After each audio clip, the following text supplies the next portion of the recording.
Hello everyone, আজকে হবে ratio and proportion অর্থাৎ অনুপাত এবং সমানুপাতের কিছু কনসেপ্ট শেখানো হবে, দেন অঙ্ক করানো হবে। তো আজকে কিছু কনসেপ্ট শেখানো হচ্ছে। অনুপাত জিনিসটা কি?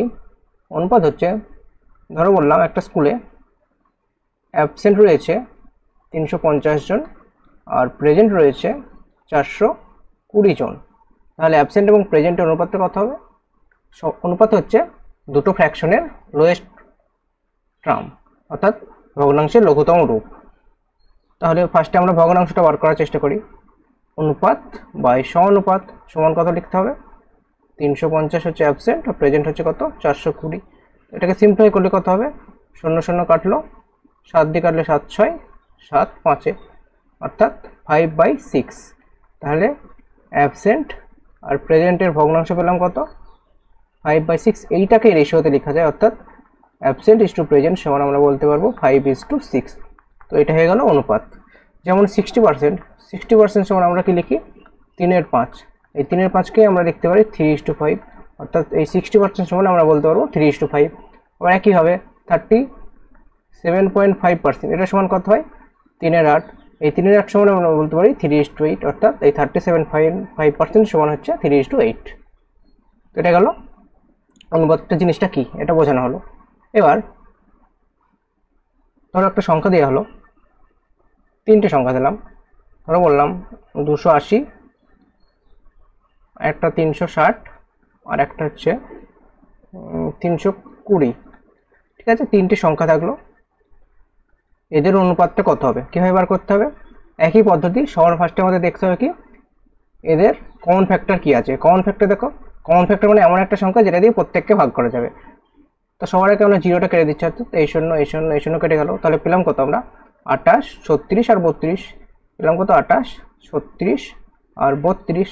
এবার এদের মধ্যে আবার দেখতে হবে কমন আর কি, কীভাবে কমন নিয়ে কাটা যাবে। দেখো 4 দিয়ে কাটবে প্রত্যেকটা, তাহলে 4 দিয়ে কাটলে কত হবে? এটা হবে 7, 4 9, এটা হবে 4 8। তাহলে রেশিওটা পেয়ে গেলাম কত? 7:9:8। এই 7 9 আর 8কে সিম্পলিফাই করা যাবে না, অর্থাৎ এটা হচ্ছে এদের লঘুতম রূপ, অর্থাৎ লোয়েস্ট টার্ম অফ ফ্র্যাকশন। এটা হচ্ছে লঘুতম রূপ, এর থেকে ছোট করা যাবে না, অর্থাৎ রেশিও হয়ে যাচ্ছে এইটাই। এবার একটু ভগ্নাংশের রেশিওটা বার করা দেখি। ধরো বললাম একটা ভগ্নাংশ নিলাম 3/4 আর একটা নিলাম 3/4, একটা 5/8 আর একটা কত দেবো? 7/12। তিনটে ভগ্নাংশ নিলাম। তো সবার ফার্স্টে এদের যদি ভগ্নাংশের রেশিও বার করতে কী করতে হবে? সবার ফার্স্টে দেখতে হবে যে লবের সাথে লবের কোনো সিম্পলিফাই হচ্ছে কিনা এবং হরের সাথে হরের কোনো সিম্পলিফাই হচ্ছে কিনা। দেখো এখানে লব আছে 3 5 7, এদের মধ্যে কোনো কমন ফ্যাক্টর নেই, তাহলে আর 3 5 7কে সিম্পলিফাই করা যাবে। কিন্তু নিচে আছে কত? 4 8 আর 12, এদেরকে দেখো সিম্পলিফাই করা যাবে। কত দিয়ে কাটাকাটি যাবে? 2 দিয়ে। তাহলে 2 দিয়ে কাটলে কত হবে? 2 দিয়ে 4, 2 4 8 আর 2 6 12। তাহলে আমরা আলটিমেট এটা সিম্পলিফাই রূপ কত পেলাম? 3/2, 5/4 আর হয়ে গেল কত? 7/6। এখন এদের লসাগুটা করতে হবে। 2 4 আর 6 এদের লসাগুটা বার করতে হবে। নিচেরটাকে বলা হয় হর, উপরটাকে বলা হয় লব, অর্থাৎ হরের লসাগুটা বার করতে হবে। 2 4 আর 6 লসাগু কত হয়? এলসিএম হবে। এলসিএম মানে কি? এমন একটা সংখ্যা, এমন একটা ক্ষুদ্রতম সংখ্যা যেটাকে এই তিনটে দিয়ে ভাগ করা যাবে। কোন সংখ্যা? সেটা হচ্ছে 12। তাহলে এই 12 হচ্ছে ক্ষুদ্রতম সংখ্যা যেটাকে 2 4 এবং 6 দিয়ে ভাগ করা যাবে। তাহলে লসাগুটা হয়ে গেল 12। এই 12কে কি করবো? প্রত্যেকের সঙ্গে 12 দিয়ে গুণ করতে হবে, অর্থাৎ এই যে 3/2 আছে এর সাথে 12 মাল্টিপ্লাই করলে কত হবে? দেখো 3/2 ইন্টু 12, 5/4 ইন্টু 12, 7/6 ইন্টু 12। তাহলে সিম্পলিফাই করলে কত হবে? এটা 2 6 4 3 6 2।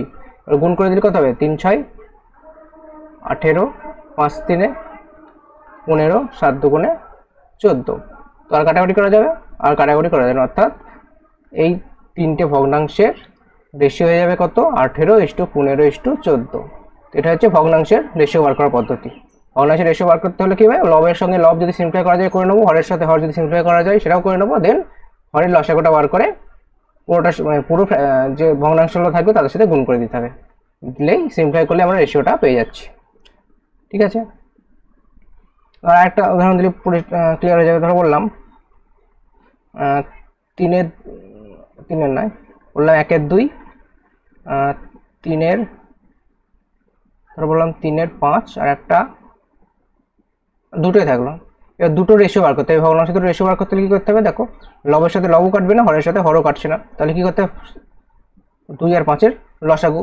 2 আর 5-এর লসাগু মানে কি? এমন একটা সংখ্যা যেটাকে এই দুটো দিয়ে ভাগ করা যাবে, এমন একটা ক্ষুদ্রতম সংখ্যা। কোন সংখ্যা হবে সেটা? 10। 10 হচ্ছে ক্ষুদ্রতম সংখ্যা যেটাকে 2 এবং 5 দিয়ে ভাগ করা যায়, অর্থাৎ 2 আর 5-এর লসাগু হচ্ছে 10। তাহলে এবার কি করবো? এই ভগ্নাংশের সাথে 10 দিয়ে গুণ করে দেবো, অর্থাৎ হাফের সাথে 1/2-কে 10 দিয়ে গুণ, একইভাবে 3-এর 5-কেও 10 দিয়ে গুণ। এবার সিম্পলি করব, 2 5-এ 10, 5 2-এ 10, তাহলে গুণ করলে কত হবে? এপারটা গুণ করলে কত হবে? 5, এপারটা গুণ করলে কত হবে? 3 দুগুণে 6, অর্থাৎ রেশিও হয়ে যাবে কত? 5:6, কারণ এটাই হয়ে যাচ্ছে এই ভগ্নাংশের লঘুতম রূপ, এর থেকে আর ছোট করা যাবে না, সেটা হয়ে যাচ্ছে রেশিও। এবার রেশিওকে কম্পাউন্ড করা শিখতে হবে। কীরকম? একত্রে রেশিও বার করা শিখতে হবে। যেমন ধরো বললাম A:B সমান যদি বলি 2:3, একটা বলা হলো B:C, সেটা হবে কত? বললাম 4:5। তাহলে যদি জানতে চাওয়া হয় যে A:B:C এটা কত হবে, কীভাবে বার করতে হবে? সবার ফার্স্টে যদি জানতে চাই কীভাবে নিয়ম হচ্ছে A:B:C, কী করব? A আর বির ভ্যালু কত? 2:3। নেক্সট দিয়ে আছে দেখো 4:5, অর্থাৎ B:C 4:5। এই যে বাকি এখানে যেমন C এর ভ্যালুটা নেই, এখানে যেমন A এর ভ্যালুটা নেই, এগুলো কি করবো আমরা? পাশের যে টার্মটা রয়েছে, অর্থাৎ C এর পাশে কত রয়েছে? B এর ভ্যালু কত? এখানে 3। লাইন বরাবর দেখবো, এই লাইনে এর পাশের ভ্যালু কত? 3 লিখে দেবো। এই লাইনের পাশের ভ্যালু কত আছে? 4 লিখে দেবো। এবার পুরোটা গুণ করে দেবো, অর্থাৎ কম্পাউন্ড রেশিও বার করার নিয়ম হচ্ছে কি? 3টে রেশিও একত্রে বার করা, অর্থাৎ এখানে দিয়ে রাখলো দুটোর ভ্যালু, এখানে দুটোর ভ্যালু, আর 3টে যদি জানতে চাই সে কীভাবে বার করতে হবে? প্রথমে আমরা এইভাবে লিখে নেবো, দেন যে গ্যাপগুলো থাকবে সেই গ্যাপে কি করব? পাশের সংখ্যাটা দিয়ে ভরাট করে দেবো, তারপরে কি হলো? গুণ করে নেবো উপর নিচে। এখানে গুণ করলে কত হবে? 4 2 8, দেন 3 4 12, আর এখানে কত হবে? 5 3 15। তাহলে আমরা রেশিও পেয়ে গেলাম কত? 8:12:15। A:B:C এর রেশিও হয়ে যাচ্ছে কত? 8:12:15। ঠিক আছে। এবার ধরো চারটে একটা বললাম, A:B সমান 2:3, B:C সমান 4:5, আর একটা বলা হলো C:D সমান 1:6। ঠিক আছে। এবার যদি বলা হয় যে A:B:C:D টোটালটা ভ্যালু কত, কীভাবে বার করতে হবে? সেম আগের পদ্ধতি, A:B:C:D। প্রথম লাইনে কত আছে? A:B সমান 2:3, অর্থাৎ 2:3। নেক্সট লাইনে আছে B:C 4:5। এগুলো কিন্তু ফাঁকাই রেখে দিলাম আপাতত। এই ফাঁকা স্থানে কী হবে? এর পাশের সংখ্যা কত রয়েছে? এর পাশে কত? 3 রয়েছে। এর পাশে কত রয়েছে? 3। এই পাশের সংখ্যাগুলো দিয়ে ভরাট করে নিলাম। তারপরে কত রয়েছে? B:C সমান 4:5, এখানে 4:5। এখানে কত রয়েছে? গ্যাপ রয়েছে এখানে একটা, এখানেও একটা গ্যাপ রয়েছে। গ্যাপে কী করবো? পাশের সংখ্যা, এই গ্যাপের পাশের সংখ্যা কত আছে? 4, এখানে 4 লিখে দিলাম। এই গ্যাপের পাশের সংখ্যা কত রয়েছে? 5 লিখে দিলাম। তারপরে কত? C:D আছে 1:6, অর্থাৎ 1:6। এই যে গ্যাপ, এই গ্যাপের পাশের সংখ্যা কত রয়েছে? 1। এই গ্যাপের পাশের সংখ্যা কত রয়েছে? 1। বাস পেয়ে গেলাম। এবার কী করবো? মাল্টিপ্লাই করলে আমরা অ্যান্সার পেয়ে যাবো। মাল্টিপ্লাই করলে কত হবে? 4 2 8, 3 4 কত হয়? 12, 3 5 কত হয়? 15, 6 3 18, 5 18 90। সো আর কোনো কিছু সিম্পলাই করা যাবে? আর কিছু সিম্পলাই করা যাবে, তো অ্যান্সার হয়ে যাবে 8:12:15:90। এটা হবে A:B:C:D এর ভ্যালু। ঠিক আছে। এবার আর কি রয়েছে অনুপাতের? একটা জিনিস রয়েছে, অনুপাত হচ্ছে ব্যস্ত অনুপাত। জিনিসটা কি? ধরো বললাম 2:3, এর ব্যস্ত অনুপাত হয়ে যায় উল্টোটা কি? 3:2। এটা কীভাবে আসে? এইটা আসে হচ্ছে অনুন্নক থেকে, অর্থাৎ 2:3 এর ব্যস্ত অনুপাত বের করার আগের স্টেপটা হচ্ছে কি? 1/2:1/3। অর্থাৎ এটাকে যদি সিম্পলিফাই করি কী হবে? দেখো 3 আর 2 এর লসাগু কত হয়? 6। 6কে এখানেও গুণ হবে, 6কে এখানেও গুণ হবে, তাহলে সেই জন্য আমরা পেয়ে যাবো 3:2। 6কে এটার সাথে গুণ হবে, 6 এটার সাথে গুণ হবে, তাহলে গুণ করলে কত হবে? 2 3 6, 3 2 6, অর্থাৎ 3:2। তো ব্যস্ত অনুপাত মানে কি? উল্টে যাবে, অর্থাৎ 3:2 যদি 4 থাকে তার ব্যস্ত অনুপাত হয়ে যাবে 1/3:1/4। এটাকে সিম্পলিফাই করে আমরা পেয়ে যাই 4:3। তো এই স্টেপটা গ্যাপ মানে এই স্টেপটা জাম্প করে ডাইরেক্ট এটা লিখে দেবে। এই জিনিসটা কাজে লাগবে, টাইম অ্যান্ড ওয়ার্কের অঙ্কে কাজে লাগবে, স্পিড টাইম ডিস্টেন্সে কাজে লাগবে, প্রত্যেকটা যেখানে আমাদের দরকার হবে সেই অঙ্কে এগুলো কাজে লাগবে। ব্যস্ত অনুপাত জিনিসটা সেখানে ব্যস্ত অনুপাত হচ্ছে উল্টে যাবে। তারপর একটা জিনিস রয়েছে সমানুপাত। সমানুপাত হচ্ছে ধরো বলা হলো A B C R D, এই চারটে জিনিস, এই চারটে ভ্যালু সমানুপাত রয়েছে। তার মানে আমরা বলতে পারবো a/b সমান c/d, অর্থাৎ a/b এর যা ভ্যালু সেটাই হবে c/d এর ভ্যালু। এটা হয়ে যাচ্ছে সমানুপাত। আর একটা হচ্ছে ক্রমিক সমানুপাত। ক্রমিক সমানুপাত জিনিসটা কি, কিছুই না, জাস্ট যদি বলা হয় a b আর c এই তিনটে রাশি ক্রমিক সমানুপাত আছে, তাহলে আমরা বলতে পারবো কি মাঝে ভ্যালুটা ডবল আসবে, অর্থাৎ a/b = b/c, এই ভ্যালুটা, এই জিনিসটা বলতে পারবো। এই ভ্যালুটা লেখার আগে আমরা বলতে পারবো যে a/b সমান b/c, এইটা মানেই এইটা, অর্থাৎ ক্রমিক সমানুপাত মানে হলে মিডিল টার্মটা ডবল হয়ে যাবে, a/b = b/c। আর নর্মাল সমানুপাত মানে কি, সেখানে চারটি রাশি থাকবে, a/b = c/d হবে, বা a/b সমান c/d। এবার একসময় কোশ্চেন আসতো, কোনো একটা ভ্যালু দিয়ে দিতে হতো, বলা হতো যে 4 আর 9 এর মধ্য সমানুপাত বার করতে বলতো। তখন কিভাবে বার করতে হতো,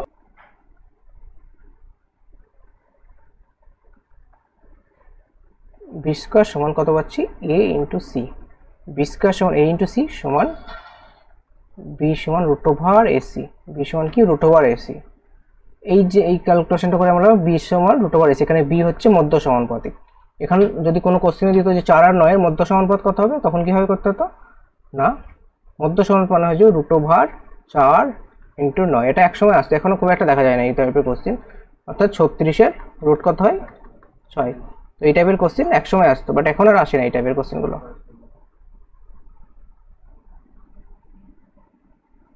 তো এটাই হচ্ছে মধ্য সমানুপাত বার করার নিয়ম।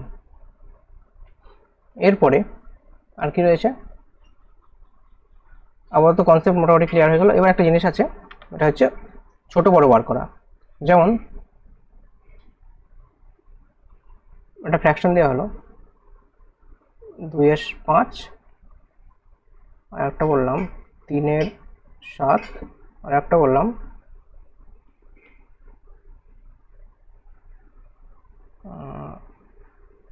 আর একটা বললাম 1/3। এদের মধ্যে ছোট বড়কে বার করার কি পদ্ধতি রয়েছে, এই টাইপের কোশ্চেন এখন খুব একটা আসে না, আগে আসতে, এখন খুব কমে গেছে এই টাইপের ভ্যালু। কিন্তু এখন একটা লেটেস্ট মডেল দিচ্ছে, রেশিওতে বার করতে দিয়েছে। রিসেন্ট একটা পরীক্ষা এসেছিল রেশিওতে বার করা। তো আগে আমরা ফ্র্যাকশনটা দেখে নিই, দেন রেশিওটা আসছি। ফ্র্যাকশনে 2/5 3/7 মধ্যে ছোট বড়টা বার করতে বলেছে, বা ঊর্ধ্বক্রমে সাজাতে বলা হয়েছে। কীভাবে বার করতে হবে, সবার ফার্স্টে নিয়ম হচ্ছে কি, এদের গ্যাপগুলো দেখে নেওয়া, তাড়াতাড়ি বার করা। নিয়ম তো অনেক আছে, কিন্তু তাড়াতাড়ি বার করতে হলে আমাদের জানতে হবে কি, ফার্স্টে আমাদের গ্যাপটা বার করবো। 2/5 3/7 1/3 মধ্যে গ্যাপ কত রয়েছে, 2/5 গ্যাপ মানে ডিফারেন্স কত, 2/5 ডিফারেন্স কত 3, 3/7 ডিফারেন্স কত 4, 1/3 ডিফারেন্স কত 2, 3 4 আর 2, 3 4 2, এই যে ডিফারেন্সগুলো পেলাম, এদের লসাগুটা বার করতে। লসাগু কত হয় 3 4 2, লসাগু কত হয় 12। এবার আমাদের কি করতে হবে, প্রত্যেককে 12 করে নিতে হবে। 12 করতে হলে কি করতে হবে, দেখো 2 আছে এখানে, 2কে 12 করতে হলে কি করতে হবে, 6 দিয়ে গুণ করতে হবে। 4কে 12 করতে হলে কত করতে হবে, 3 দিয়ে গুণ করতে হবে। 3কে 12 করতে হলে 4 দিয়ে গুণ করতে হবে। তাহলে 4 3 12, এখানে 12 পেলাম, এখানেও 12, সব কটা 12 হয়ে গেল। এবার কি করবো, এই ভ্যালুটা দিয়ে উপরের ভ্যালুটাকে গুণ করবো, উপরেরটাকে গুণ করবো, নিচেরটা না। উপরেরটাকে গুণ করলে কত হবে, 4 3 12, 12 2 24। এখানে কত 4 3 12, 3 12 36, এখানে কত 12। এর মধ্যে বড় হচ্ছে 36, অর্থাৎ মিডল টার্মটা সব থেকে বড়, আর সব থেকে ছোট হচ্ছে 1/3, এটা হচ্ছে সব থেকে ছোট। এই হয় বার করার নিয়ম। আর একটা যদি বলি, ধরো একটা বললাম 1/4 2/5 2/5, আর একটা বললাম 3/7। ঠিক আছে, তিনটে ভ্যালু আছে, এদের মধ্যে ছোট বড় বার করতে হবে। কীভাবে বার করতে, একই পদ্ধতি।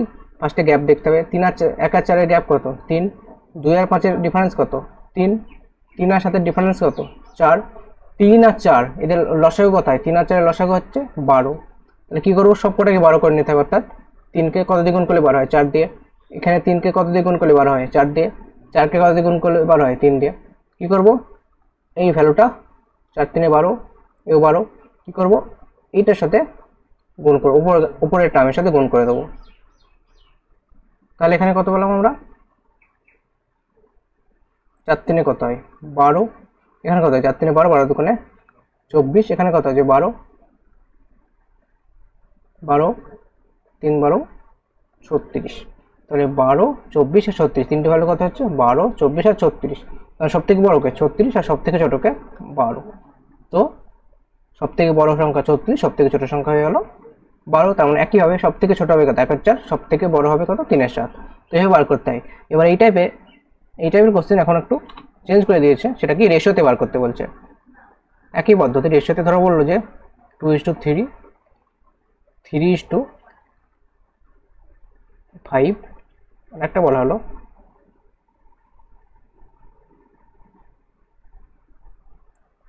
1:5। এদের মধ্যে ছোট বড়কে বার করতে বললো। কিভাবে বার করতে হবে? একই পদ্ধতি, ডিফারেন্স দেখতে হবে। ডিফারেন্স কত? 1, ডিফারেন্স কত? 2, ডিফারেন্স কত? 4। 1 2 4 এর লসাগু কত হয়? 1 2 4 এর লসাগু 4ই হবে। তাহলে কি করতে? সব কটাকে 4 করে নিতে হবে। 4 করতে হলে কি করতে হবে? 4 করতে হলে কত দিয়ে গুণ করতে হবে? 4 দিয়ে। 2কে 4 করতে গেলে 2 দিয়ে। 4 তো 4 আছে, এখানে আর কিছু মাল্টিপ্লাই করার দরকার নেই।